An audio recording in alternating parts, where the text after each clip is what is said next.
আজকে আমি যে ভিডিওটি শেয়ার করব সেটাই হচ্ছে ফ্রেঞ্চ ফ্রাই কিভাবে তৈরি করা যাবে খুব সহজে।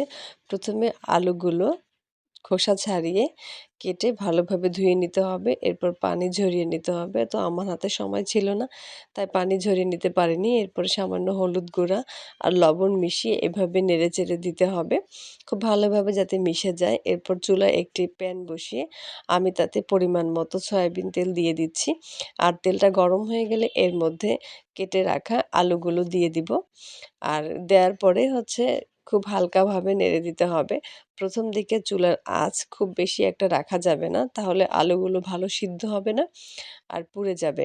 এজন্য প্রথমে আঁচ কম থাকবে, পরে যখন আমরা একটু কালার করব তখন আঁচ বাড়িয়ে দিলেই হবে। এভাবে আমরা হচ্ছে আলুগুলোকে ভেজে নিব। মাঝে, মাঝে একটু নেড়েচেড়ে দিব।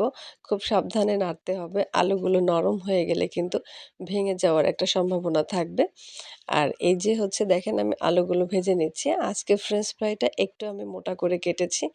এই যে অনেকটা বাদামি রঙের হয়ে এসেছে। এখন একটু চুলার আঁচ আমি বাড়িয়ে দিয়েছিলাম যাতে একটু কালারটা সুন্দর আসে, বাদামি রঙের আসে। এটা দেখতেও খুব ভালো লাগে আর খেতেও হচ্ছে মজা হয়, অনেকটা মুচমুচে হয়। আমি তো খুবই পছন্দ করি, আমার মেয়েও খুব পছন্দ করে। আর খুব সহজেই কিন্তু ঘরে থাকা উপকরণ দিয়ে এটি তৈরি করে নেয়া যায়। ফ্রেঞ্চ ফ্রাই তৈরি করতে খুব বেশি একটা সময় লাগে না। বাসায় মেহমান আসলে সহজেই তৈরি করা যায়। শীতকাল আর গরমকাল বলে কোনো কথা নেই। আসলে ফ্রেঞ্চ ফ্রাই শীতকাল, গরমকাল এই ২ সময়ই খুব জনপ্রিয় একটি খাবার। আর আলু যেহেতু সবসময় সবার বাসাতেই থাকে, তাই খুব বেশিই বানানো হয় এই ফ্রেঞ্চ ফ্রাই। আর আমার মেয়ে তো সস দিয়ে ফ্রেঞ্চ ফ্রাই খেতে খুবই পছন্দ করে। আসলে ফ্রেঞ্চ ফ্রাই এমন একটা খাবার, ছোট বড় সবাই কিন্তু খেতে খুব পছন্দ করে। আমারও ভীষণ পছন্দ, কিন্তু এটি গরম, গরম খেতেই বেশি ভালো লাগে। নরম হয়ে গেলে খুব বেশি একটা খেতে ভালো লাগে না। এর মধ্যে আমি হচ্ছে সস দিয়ে দিব। আর সস দিয়ে হচ্ছে খেতে খুবই মজা।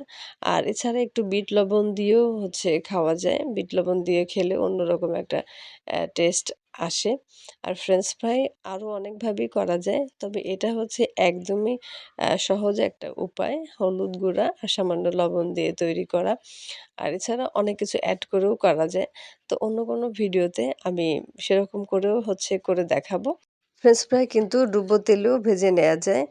ভাজার সময় অবশ্যই খেয়াল রাখতে হবে যাতে চুলার আঁচ বাড়ানো না থাকে, তাহলে কিন্তু ভেতরে শক্ত থেকে যাবে, খেতে ভালো লাগবে না। যে ভাজা হয়ে গেল আমাদের ফ্রেঞ্চ ফ্রাই, টমেটো সস দিয়ে দিলাম। টমেটো সস দিয়ে খেতে খুবই, খুবই মজা হয়। আর দেখতেও কিন্তু খুবই সুন্দর লাগছে। ভিডিওটি দেখার জন্য অনেক ধন্যবাদ।